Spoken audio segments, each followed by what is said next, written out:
Hello friends, स्वागत है आपके अपने YouTube channel the tricks world पे। आज फर्स्ट लेक्चर है हमारा, जिसमें हम भारत का इतिहास को कवर करेंगे। ठीक है, आज तो पूरा नहीं हो पाएगा, लेकिन देखते हैं आज कहाँ तक होता है। ठीक, ज़्यादा लंबा वीडियो नहीं रहेगा। देखिए, भारत के इतिहास को जब हम पढ़ेंगे, चूँकि ये लूसेंट का रहेगा, तो इसको हम पहले 3 पार्ट में डिवाइड करेंगे। ठीक है ना। सबसे पहला देखिए, 3 पार्ट में भारत का जो इतिहास है उसको 3 पार्ट में डिवाइड करके पढ़ेंगे। ठीक है। सबसे पहले प्राचीन भारत,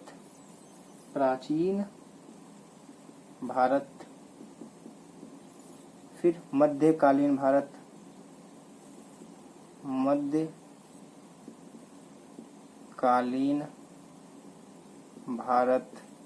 और थर्ड जो है हमारा आधुनिक भारत। ठीक है, ये 3 विषय का अध्ययन करेंगे हम इस भारत के इतिहास में। ठीक है, तो देखिए, सबसे पहला हम प्राचीन भारत को कवर करेंगे, फिर मध्यकालीन, फिर आधुनिक भारत। ठीक है ना। तो सबसे फर्स्ट टॉपिक जो है हमारा वो प्राचीन भारत के बारे में देखते हैं। देखिए, हेडिंग देते हैं प्राचीन भारत। देखिए, प्राचीन भारत में हम पहले सबसे इसका विस्तार जानेंगे भारत का। ठीक है, और इसका नाम कैसे पड़ा वो जानेंगे। तो देखिए, प्राचीन भारत में इसका विस्तार देखते हैं तो क्या है, तो उत्तर में हिमालय से दक्षिण में समुद्र तट तक जो भूमि है ना, उसी का नाम है भारत। ठीक है, मतलब ये है कि उत्तर छोर में हिमालय पर्वत से लेके दक्षिण में समुद्र तट तक जो भूमि है वही भारत है। ठीक है, अब इसका नाम भारत कैसे पड़ा, तो जो प्राचीन इतिहास में प्राचीन काल में एक राजा हुआ करते थे जिनका नाम था भरत, उन्हीं के नाम पर ये भारत नाम पड़ा है। ठीक है, तो प्राचीन काल में कौन से राजा हुए, राजा भरत, उन्हीं के नाम पे ये जो भारत देश नाम पड़ा है। ठीक है ना। फिर उसके बाद इंडिया, भारत का एक और नाम है ना इंडिया। तो इंडिया कौन रखा, तो यूनानी लोग भारत को इंडिया बोले।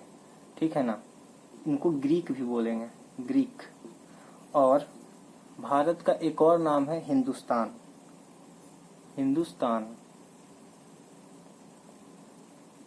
देखिए, भारत का एक और नाम है हिंदुस्तान कौन रखा, तो मुस्लिम इतिहासकार ने, ईरानियों ने।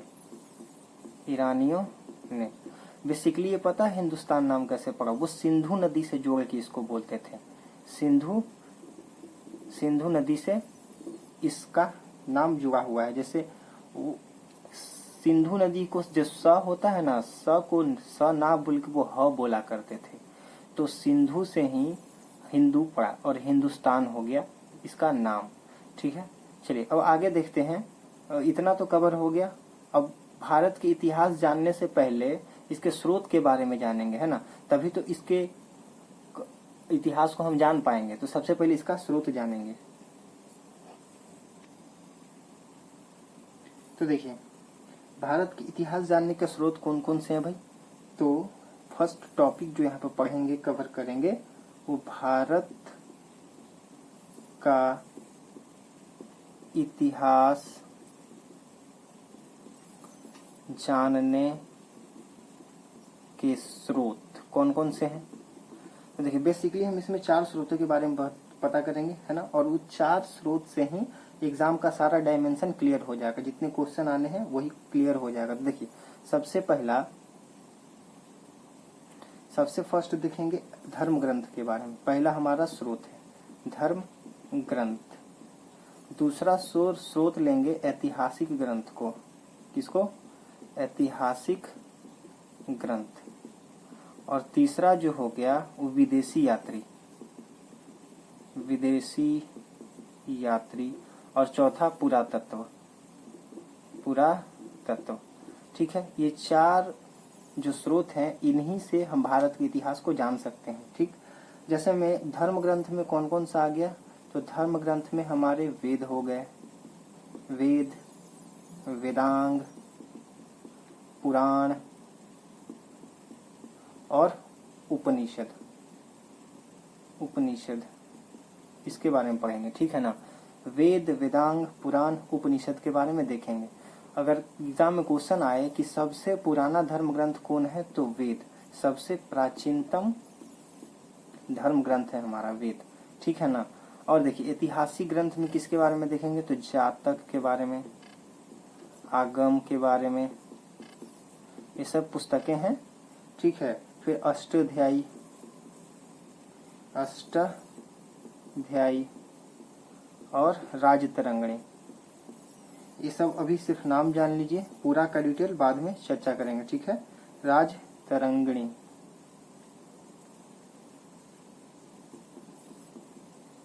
ये 4। विदेशी यात्री में कौन कौन, तो देखिए विदेशी यात्री में मेनली 3 लेखक के बारे में पढ़ेंगे, 3 देशों से जो यात्री आए थे, एक अन्य में भी रखेंगे, ठीक है ना। देखिए चीनी लेखक के बारे में देखेंगे सबसे पहले, चीनी लेखक, फिर अरबी लेखक के बारे में, और जो लास्ट में है वो यूनानी लेखक के बारे में देखेंगे, यूनानी लेखक, ठीक है। तो देखिए सबसे पहला, और पुरातत्व में हम देखेंगे सिक्कों के बारे में। सिक्का, जैसे कि सिक्का हो गया, मृदभांड हो गया, जो मतलब कि खुदाई में मिला है हमको, या जो प्राचीनतम स्रोत है उसके बारे में देखेंगे। जैसे कि मिट्टी के बर्तन हो गए, सिक्का हो गया, बहुत से राजाओं ने बहुत सा अलग अलग प्रकार का सिक्का चलाया था, जैसे जीतल चलाया था, टांका चलाया था, वो सब के बारे में अभी देखेंगे, ठीक। तो देखिए सबसे पहला जो हमारा प्राचीनतम ग्रंथ था और धर्म ग्रंथ था, धर्म ग्रंथ के बारे में देखेंगे। सबसे हेडिंग है धर्म ग्रंथ। धर्म ग्रंथ में सबसे पहला किसके बारे में देखेंगे, तो वेद के बारे में, ठीक है ना। वेद के बारे में देखेंगे। तो वेद में क्या आता है भाई, तो वेद हमारे 4 हैं, ठीक है। ऋग्वेद फर्स्ट क्रमबद्ध है, तो आपको याद भी रख लेना है, ऋग्वेद, फिर आता है यजुर्वेद, तीसरा सामवेद,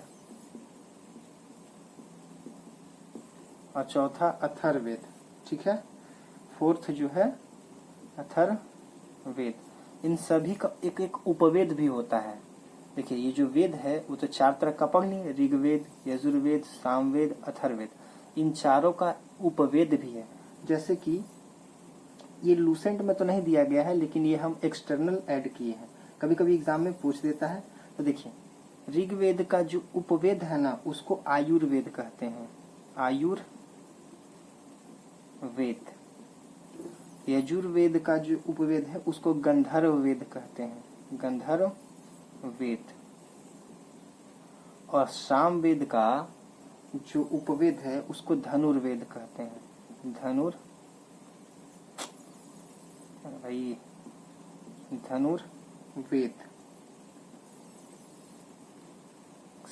एक सेकंड, धनुर्वेद, ठीक है। और अथर्ववेद का जो उपवेद है उसको शिल्पवेद कहते हैं, शिल्पवेद। देखिए अब इसमें एक क्वेश्चन आता है कि सबसे प्राचीनतम वेद कौन सा है, तो ऋग्वेद। ये जो ऋग्वेद है वो सबसे प्राचीन वेद है, और सबसे बाद का वेद है अथर्ववेद, ये सबसे बाद का वेद है, ठीक है ना। क्वेश्चन कभी आएगा सबसे प्राचीनतम वेद कौन है, तो ऋग्वेद। सबसे बाद का वेद कौन सा है, तो अथर्ववेद। अब देखिए एक बात, इसमें हम क्या देखें, धर्म ग्रंथ में वेद के बारे में। वेद क्या है, तो 4, ऋग्वेद, यजुर्वेद, सामवेद, अथर्ववेद। ऋग्वेद का उपवेद आयुर्वेद, यजुर्वेद का गंधर्ववेद, सामवेद का धनुर्वेद, अथर्ववेद का शिल्पवेद होता है, ठीक है। अब सबसे पहला इसमें पढ़ेंगे हम ऋग्वेद के बारे में। तो देखिए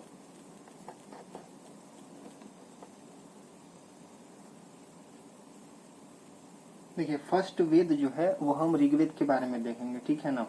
तो ऋग्वेद के बारे में हमको ये देखना है सबसे पहला कि वेद के जो हमारे रचयिता है, ऋग्वेद नहीं वेद के रचयिता कौन है, तो महर्षि कृष्ण द्वैपायन वेद व्यास, इनका नाम है। इन्होंने ही वेद का रचना किया था। और हमारे वेद जो है उसको अपुरुषेय माना जाता है। कभी कभी एग्जाम में क्वेश्चन आ सकता है, अपुरुष है मतलब जो वेद है उसकी रचना कोई पुरुष ने नहीं की है, ठीक है ना, इसीलिए इसको अपुरुष माना जाता है। चलिए देखिए, ऋग्वेद के अंदर क्या है तो 10 मंडल है टोटल। 10 मंडल के अंदर 28 सूक्त हैं और इसके अंदर आपका 10,462 ऋचाएं हैं, है ना। 10 मंडल, 1028 सूक्त और 10,462 ऋचाएं किसके अंदर, तो ऋग्वेद की, ठीक है ना। और ऋग्वेद का जो पाठक जो होता है, जो इन ऋचाओं को पाठक मैंने पढ़ने वाला जो ऋषि होते हैं उनको होत्र कहा जाता है। तो ऋग्वेद के ऋचाओं को पढ़ने वाले पाठक को क्या कहा जाता है, ऋषि को होत्र ऋषि कहा जाता है, ठीक है ना। और आपको पहले ही बता चुके थे कि जो हमारा ऋग्वेद है सबसे प्राचीनतम वेद है, तो हम यहाँ पर लिख देते हैं सबसे प्राचीन वेद कौन सा है, तो ऋग्वेद। अब देखिए कि इसके मंडल में क्या लिखा है भाई, तो उसको देखेंगे। जैसे कि यहाँ पर देखिए, जो सारे मंडल के बारे में तो नहीं देखना है, लेकिन कुछ एग्जाम के व्यू से इम्पोर्टेंट होते हैं, बस उसको देखेंगे। देखिए, जो ऋग्वेद का तीसरा मंडल है ना, तीसरा, वो सूर्य देवता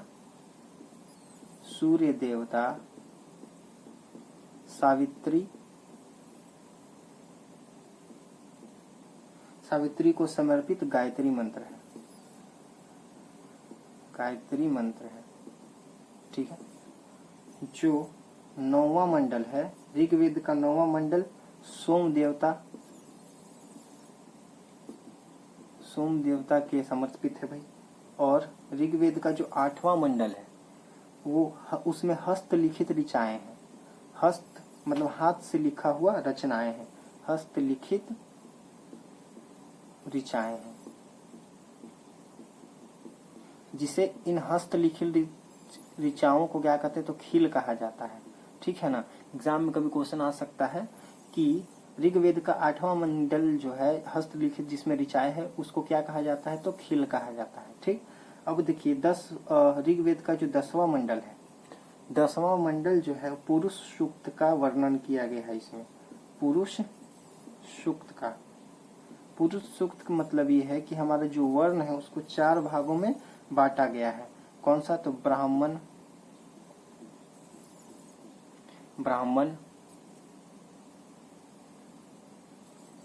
क्षत्रिय, शूद्र और वैश्य, इन 4 में बांटा गया है, ठीक है ना। देखिए इधर तो नहीं दिखाई पड़ रहा होगा, इन पुरुष सूक्त इसको 4 वर्णों में बांटा गया है। देखिए इधर लिख देते हैं, ठीक है। सबसे फर्स्ट क्या है, तो ब्राह्मण, क्षत्रिय और वैश्य, और चौथा जो है शूद्र। इन 4 वर्णों में समाज को डिवाइड किया गया है, ठीक है। और ध्यान रहे, जो हमारा एंसेंट हिस्ट्री है, मतलब भारत का जो प्राचीनतम इतिहास है, उसको जन्म के आधार पे नहीं, ये जो वर्ण व्यवस्था था ना, इसको कर्म के आधार पे बांटा गया था। कर्म, गुण और कर्म पर आधारित था। मतलब ये है कि जो पठन का काम करता था ना, पढ़ाने लिखाने का काम, उसको ब्राह्मण का दर्जा दिया गया, ठीक है। जो डिफेंस का काम करता था, जैसे कि राजा हो गया, है ना, सैनिक हो गया, जो रक्षा करता है, योद्धा, उसको क्षत्रिय की श्रेणी में रखा गया। और जो बिजनेस करता था, व्यापार, उसको वैश्य, और जो सेवा देता था ना, नौकरी करता था, उसको शूद्र का श्रेणी में रखा गया था, ठीक है। मतलब कि जो ये जन्म पे आधारित नहीं था, पहले जन्म के आधार पे ये तो बिल्कुल नहीं था, ठीक है। गुण और कर्म के आधार पे, जिसमें जितना गुण है वो अपने हिसाब से उसका श्रेणी निर्धारण कर दिया जाता था, ठीक है। यानी इसका मतलब ये है कि उस टाइम शूद्र भी ब्राह्मण बन सकता था। अगर शूद्र है जो पढ़ाने का काम शुरू कर दिया तो ब्राह्मण बन जाता, ठीक है ना। और ब्राह्मण भी कोई सेवा देने का काम कर दिया तो वो भी शूद्र था, ठीक है। तो इसका मतलब ये है कि गुण और कर्म विभाजित था, ना कि जन्म पर विभाजित था, ठीक। और है कि ऋग्वेद कहते किसको है, तो ऋचाओं के क्रमबद्ध ज्ञान को ही ऋग्वेद कहा जाता है।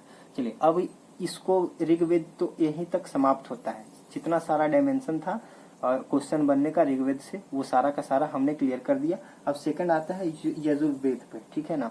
तो यजुर्वेद देखते हैं। अब देखिए, अब सेकंड जो है हमारा यजुर्वेद है। तो फर्स्ट ऋग्वेद के बारे में देखे थे, ठीक है। तो यजुर्वेद जो है, यजुर्वेद का जो उपवेद होता है, पहले भी बताए थे, अब भी बता देते हैं। यजुर्वेद का उपवेद कौन सा? तो धनुर्वेद। कौन सा? धनुर्वेद, ठीक है ना। और एक बात कि यजुर्वेद का जो पाठक होता है, पाठक, उसको अधर्व्यू कहा जाता है। अधर्व्यू कहा जाता है, ठीक है ना।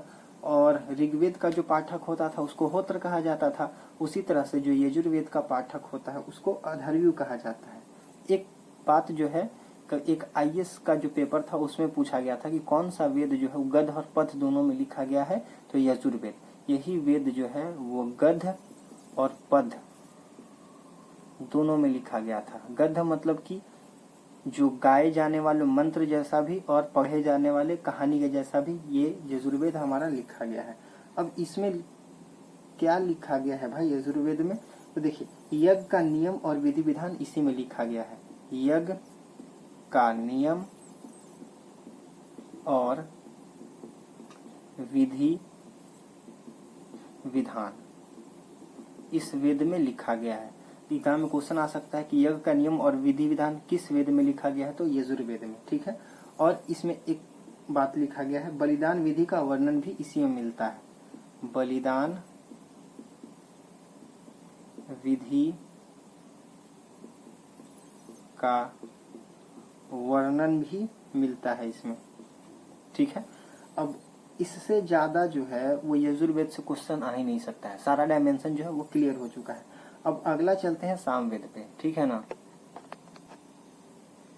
देखिए, सामवेद में क्या है कि साम का जो अर्थ होता है, जो साम शब्द है ना, इसका शाब्दिक अर्थ है गान, गाना। यानी कि सामवेद का जो संबंध है वो संगीत से है, ठीक है। इसको भारतीय संगीत का जनक भी कहा जाता है, सामवेद को, ठीक। अब देखिए कि जो ऋग्वेद को पढ़ता था ना उसको क्या कहते थे? होत्र, ठीक है।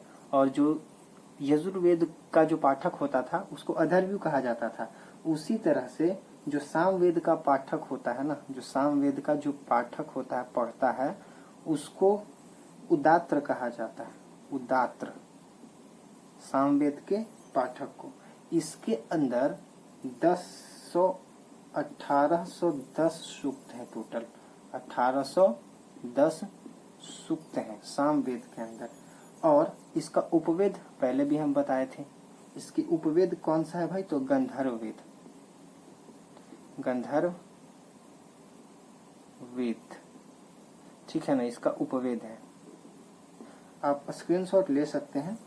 एक बात और है, यह वेद जो है पूरा ऋग्वेद से लिया गया है। पूरा यह वेद पूरा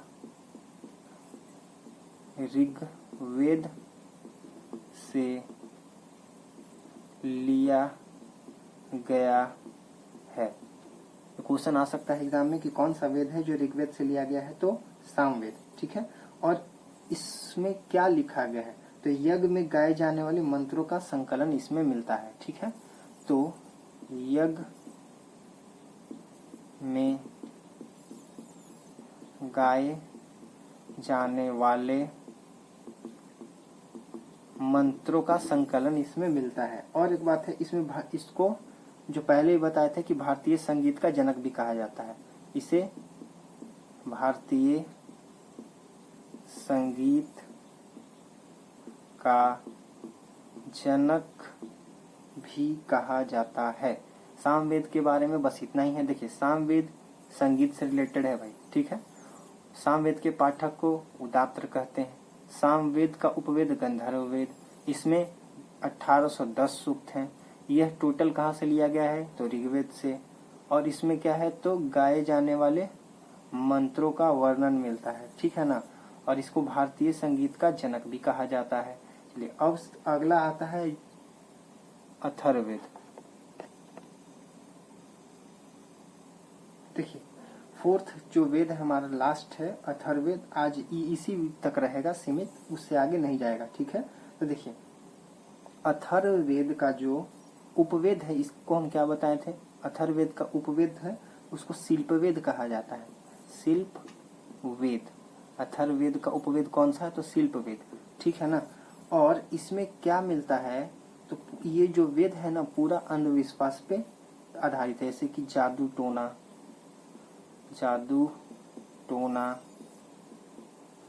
वशीकरण और बलिदान,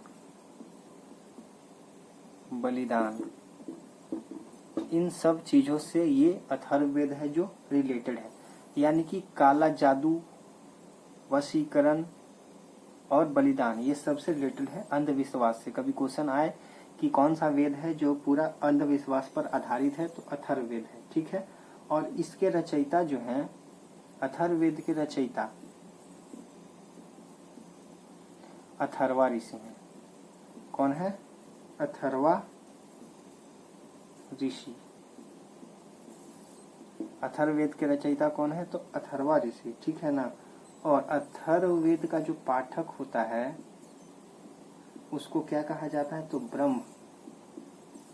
अथर्ववेद का जो पाठक है ना उसके अध्ययन करने वाले को, अथर्ववेद का अध्ययन करने वाले को ब्रह्म कहा जाता है। ठीक, इसके अंतर्गत टोटल देखिए, इसके अंदर टोटल 731 मंत्र है। अथर्ववेद के अंदर टोटल 731 मंत्र है और 6000 पद है, 6000 पद है। एक जो बहुत एग्जाम में पूछा जा चुका है, जैसे कि अथर्ववेद के अंदर एक देवता का वर्णन किया गया है, प्रजापति का, प्रजापति, और इनकी 2 पुत्रियों का इसमें वर्णन किया गया है जिनका नाम है सभा और समिति। कभी एग्जाम में क्वेश्चन आएगा ना कि प्रजापति की 2 पुत्रियां सभा और समिति का वर्णन किस वेद में किया गया है, तो अथर्ववेद में किया गया है। ठीक, एक और बात है इससे रिलेटेड कि यह वेद कन्या की जन्म का निंदा करता है, ठीक है ना, यह वेद कन्या के जन्म का निंदा करता है। और सबसे पहले औषधों का उल्लेख इसी वेद में मिलता है। सबसे फर्स्ट औषधों का उल्लेख इसी वेद में मिलता है। ठीक है ना, और लास्ट बात है कि अभी 4 वेद के बारे में हम पढ़े हैं ना, 4 वेद। देखिए, चारों वेदों को संहिता कहा जाता है। ठीक है ना, चारों वेदों को संहिता कहा जाता है। देखिए, चारों वेदों को संहिता कहा जाता है। जब भी संहिता हम बाद में कभी बोलेंगे तो आप समझिएगा कि हम चारों वेद का बात कर रहे हैं। ठीक है, चलिए, आज वेद हमारा चूंकि पूरा खत्म हो चुका है तो कल वेदांग पे देखेंगे। वेदांग, ठीक है ना, ये बहुत छोटा सा टॉपिक है। कल वेदांग भी टोटल पूरा हो जाएगा और उसके बाद उपनिषद हो जाएगा। ये सब मतलब कि जितना भी जो टॉपिक आपका बचा है वो पूरा का